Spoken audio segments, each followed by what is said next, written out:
Magnétisme personnel et influence psychique. Considération générale. Définition. L'expression de magnétisme personnel nous vient des Américains. Ce magnétisme est une influence naturelle ou acquise qui permet à l'homme comme à la femme d'attirer à lui la considération, l'intérêt, la sympathie, la confiance, l'amitié et l'amour de ses semblables, d'obtenir les meilleures situations, d'arriver à la domination et à la fortune, ou tout au moins au bien-être que nous désirons tous. Cette influence nous met immédiatement en contact avec les énergies qui nous entourent, avec les sympathies qui flottent incertaines et indécises dans l'atmosphère, et nous permet de les fixer en nous pour accroître notre individualité physique et morale. Elle donne au magnétiseur le pouvoir d'opérer même à distance des guérisons extraordinaires, et à l'hypnotiseur celui de suggérer ce qu'il veut. C'est elle qui donne à chacun de nous l'intuition, cette perception intime faite avec les sens de l'esprit qui permet de distinguer ce qui nous est bon et utile de ce qui nous est nuisible. 3 ouvrages traduits de l'anglais sont particulièrement recommandables pour l'étude du magnétisme personnel. Dans l'ordre de l'importance que je leur attribue, ce sont La force pensée, son action et son rôle dans la vie, volume 1 par William Walker Atkinson. Vos forces et le moyen de les utiliser, 2e volume, par Prentice Mulford.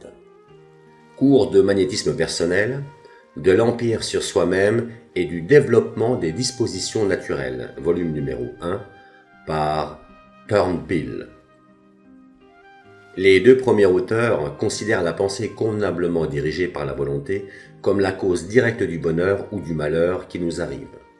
Les pensées des divers individus se repoussent, s'attirent et se combinent selon certaines lois d'affinité pour former des pensées nouvelles.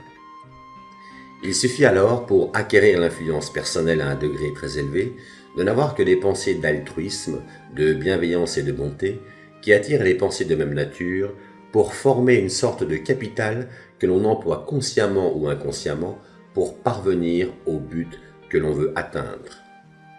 Le dernier attribue l'influence personnelle à une force mentale qui agit à la façon de l'aimant et de l'électricité.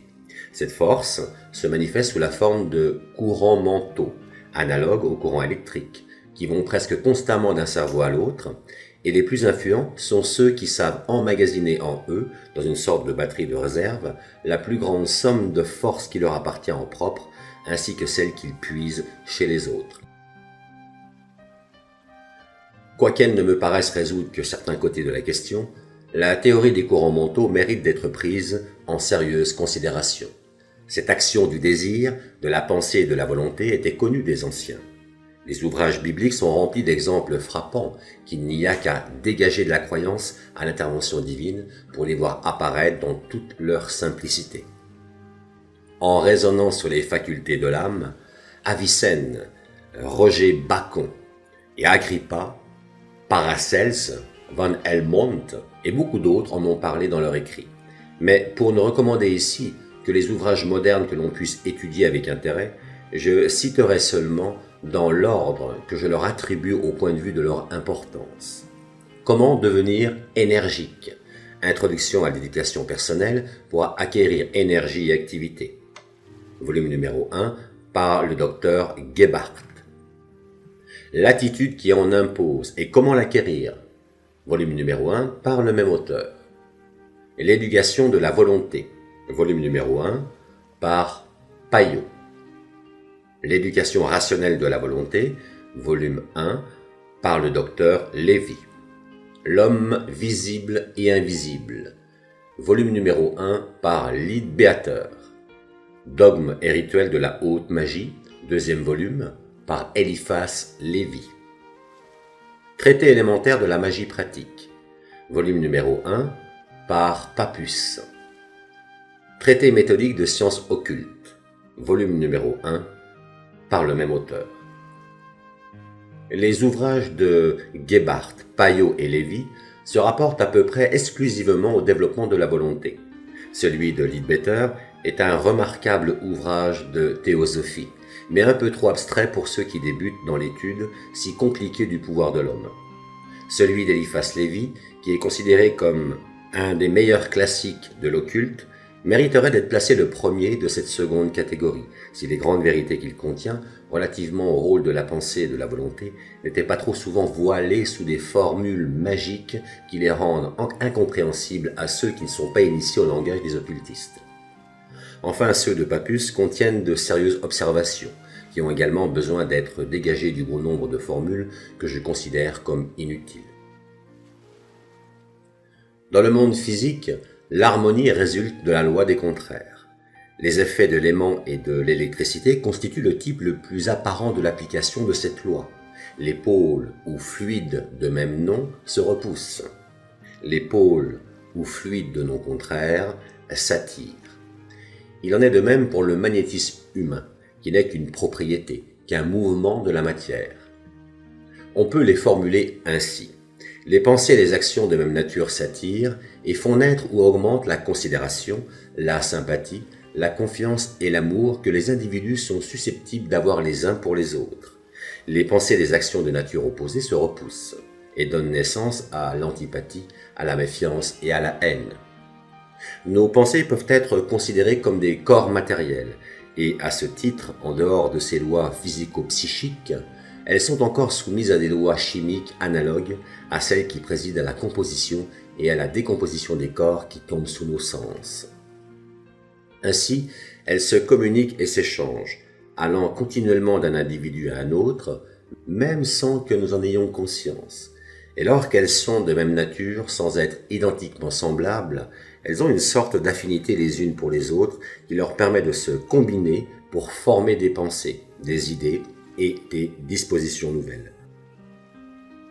C'est ce qui explique notre changement d'opinion après avoir écouté passivement un conférencier ou un ami sympathique traitant un sujet quelconque qui ne nous est pas entièrement familier. C'est ce qui explique aussi la modification de nos besoins, de nos désirs, de nos penchants, lorsque nous fréquentons constamment un individu ou un groupe d'individus qui pensent et agissent d'une façon différente de la nôtre. Cette vérité admise depuis longtemps a donné naissance à ce proverbe. Les mauvaises fréquentations corrompent les bonnes mœurs. Les différents auteurs qui ont traité de la question ne sont pas absolument d'accord sur les conditions que l'homme doit remplir pour acquérir l'influence personnelle lorsqu'il ne la possède pas et pour l'augmenter lorsqu'il la possède à un certain degré. Les uns attribuent cette influence au régime végétarien, sans observer qu'elle peut parfois exister à un très haut degré chez certains intempérants qui abusent de l'usage de la viande. Les autres l'attribuent à la chasteté, sans se rendre compte qu'on la rencontre aussi chez quelques personnes qui sont fort loin d'être chastes. D'autres encore pensent qu'elle est partout dans la nature et que par la respiration pratiquée, suivant certaines règles, chacun peut la prendre dans l'air ambiant, qu'on peut même la prendre dans la force musculaire que l'on transforme ensuite en force psychique. Enfin, tous sont à peu près d'accord pour admettre que lorsqu'elle est acquise, elle se manifeste sous l'action de la pensée ou de la volonté, agissant ensemble ou séparément, même sans que nous en ayons conscience. Il y a dans toutes ces théories une très large part de vérité, mais aucune ne la contient complètement. L'hygiène alimentaire joue certainement un rôle considérable dans la conservation de notre santé physique et morale. Le fait de ne pas gaspiller maladroitement ses forces physiques dans les plaisirs sensuels trop souvent répétés joue également un rôle très important. Par des exercices corporels intelligemment conduits, on développe les forces physiques et la gymnastique respiratoire a certainement une grande importance. Mais retenons bien ceci. Nous possédons tous l'influence personnelle, ou nous sommes tous disposés à l'acquérir. Elle est naturellement très développée chez ceux qui s'imposent et qui réussissent en tout, tandis que chez certains autres, elle n'existe qu'à l'état latent, plus ou moins préparé à être développée. Pour opérer ce développement, je dirais que tous les moyens physiques enseignés par l'hygiène sont bons, à la condition de développer en même temps le fonctionnement régulier de la pensée et d'exercer la volonté pour s'en rendre complètement maître. Sachez que rien ne se perd, que rien n'est indifférent dans la vie et que nos pensées les plus simples en apparence influent sur nous et sur ceux qui nous entourent. et qu'elles contribuent dans une certaine mesure à notre bonheur ou à notre malheur. Les pensées que nous émettons avec persistance s'attachent à nous, en attirent d'autres de même nature et forment autour de nous une sorte d'atmosphère, d'aura, plus ou moins dense, plus ou moins étendue, qui constitue un quelque chose de notre personnalité. De cette atmosphère rayonnent autour de nous des prolongements que l'on peut, comme le fait l'auteur du magnétisme personnel, comparer à des courants électriques, ou mieux encore aux lignes de force que l'on observe autour des aimants, comme le montre le fantôme magnétique, figures 2 et 3. Ainsi, si nous émettons des pensées de bonté et de bienveillance, nous attirons du dehors des pensées analogues et nous gagnons en même temps la confiance et la sympathie de ceux qui sont bons et bienveillants. Tandis que si nous pensons qu'à la persécution, à la haine, à la vengeance, à la jalousie, nous attirons des pensées de cette nature qui viennent entretenir et même grossir notre aura. Et, tout en éloignant de nous ceux qui peuvent nous être utiles, nous attirons les maniaques, les obsédés, les jaloux, les méchants, les rageurs, ce qui justifie amplement ce proverbe « qui se ressemble s'assemble ». C'est ainsi que nous sommes sympathiques ou antipathiques, que nous nous rendons heureux ou malheureux, que nous faisons tourner la roue de la fortune pour ou contre nous. En un mot, que nous faisons notre propre destinée. Demandez et vous recevrez. Frappez et on vous ouvrira, nous dit l'Évangile. Ces affirmations sont absolument exactes en ce sens. Mettez-vous dans les conditions exigées pour cela, c'est-à-dire croyez à la possibilité d'obtenir ce que vous demandez et veuillez l'obtenir comme une chose qui vous est due. Vous pouvez avoir la certitude absolue que si cela ne nuit en rien à la considération et à l'intérêt de vos semblables, vous obtiendrez sinon tout ce que vous aurez demandé, du moins une quantité proportionnelle à la sincérité de votre demande et à la somme de volonté que vous aurez dépensée en vue de l'obtenir. Il n'y a pas d'autre difficulté que celle de vouloir avec énergie, persistance et persévérance. La volonté, surtout lorsqu'elle est aidée par la foi, est la première des puissances. C'est la force la plus considérable que nous ayons à notre disposition, et c'est en elle que repose l'unique fondement des miracles et de la magie antique. Mais on pourrait presque dire que cette chose était là, à une certaine distance, à la disposition de celui qui saurait l'apprendre. C'est ce qui explique l'efficacité réelle de la prière. Lorsque celle-ci est véritablement sincère, elle possède des propriétés suffisantes pour attirer sur le croyant une somme plus ou moins grande de consolation, de satisfaction et même d'avantages matériels. En effet, il paraît évident que lorsqu'un catholique prie avec ferveur saint Antoine de Padoue, par exemple, pour retrouver un objet perdu, très souvent il retrouve immédiatement cet objet, quand selon toute probabilité, il ne l'aurait retrouvé qu'au bout d'un temps plus ou moins long. La théorie de ce phénomène est bien simple. Ce n'est pas le personnage invoqué qui a exaucé la prière, mais par sa foi, le croyant s'est mis dans les dispositions psychiques convenables pour attirer à lui les influences qui étaient susceptibles de guider utilement ses recherches.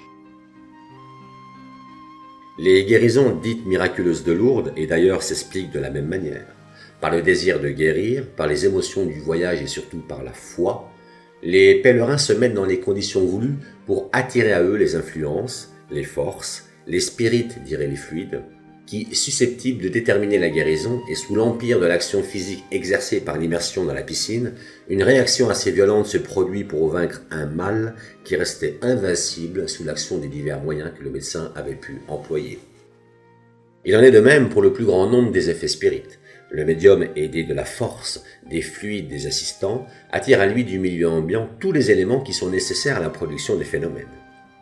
Les sentiments, les qualités, les défauts, les passions, je dirais même toutes les propriétés physiques et morales que possèdent ou peuvent posséder les êtres vivants, sont dans la nature sous une forme réelle, matérielle, presque palpable, et chacun y prend ou peut y prendre ce qu'il est susceptible d'assimiler.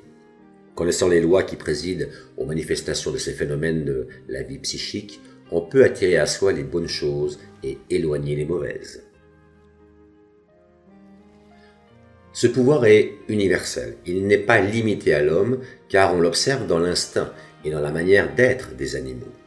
En descendant les degrés de l'échelle ontologique, on le trouve à un degré très élevé chez les plantes qui possèdent toutes des propriétés particulières à leur espèce. C'est par lui que la belladone puise l'atropine dans le milieu ambiant, que le pavot somnifère y puise l'opium qui nous donne la morphine, cher à certains déséquilibrés. Ou mieux encore que certaines algues marines absorbent beaucoup de brome et d'iode, quoique ces corps ne se trouvent qu'en quantité infinitésimale dans l'eau de la mer. Si chaque plante considérée individuellement peut ainsi puiser dans le milieu où elle se trouve les principes qu'elle contient, c'est évidemment parce que ces principes y sont déjà, et que son organisation lui permet de les prendre à l'exclusion des autres. Apprenons donc à faire au moins ce que font les végétaux, c'est-à-dire à puiser dans la nature les principes, les agents, les forces qui nous sont nécessaires pour assurer notre bonheur. Par des connaissances techniques relativement peu étendues, mais surtout par la culture, le développement et l'accroissement de nos facultés mentales, nous pouvons tous y parvenir à un degré plus ou moins élevé. Et c'est ce que je vais tâcher de vous démontrer. Pour y parvenir, je prendrai pour base cette affirmation de Prentice Mulford. Les pensées sont des choses. Je ne ferai que peu de théorie, car j'attache plus d'importance aux faits, et dans tous les cas, je prendrai les meilleurs procédés d'éducation partout où je les trouverai. On dit toujours à ceux qui sont affligés, ne pensez pas à vos maux. Si vous êtes triste, pensez à la gaieté. Mais on ne leur dit rien de ce qu'ils doivent faire pour cela. Je vous le dirai. J'expliquerai comment on peut remplacer les pensées sombres, désespérantes et nuisibles qui dépriment, par des pensées riantes et gaies qui apportent l'espérance vivifiante, le courage et la force permettant de vaincre les obstacles qui s'opposent à la réussite et au bonheur de chacun. Ayez la certitude absolue que cette étude vous servira à améliorer votre situation dans une large mesure. Mais sachez aussi que pour que la puissance personnelle atteigne un degré très élevé, il faut une bonne intelligence naturelle guidée par un raisonnement logique et sain, beaucoup de discernement, de tact et de bon sens, de la bonté, de la discrétion et par-dessus toute une volonté inébranlable. Quelques mots encore pour terminer cette introduction.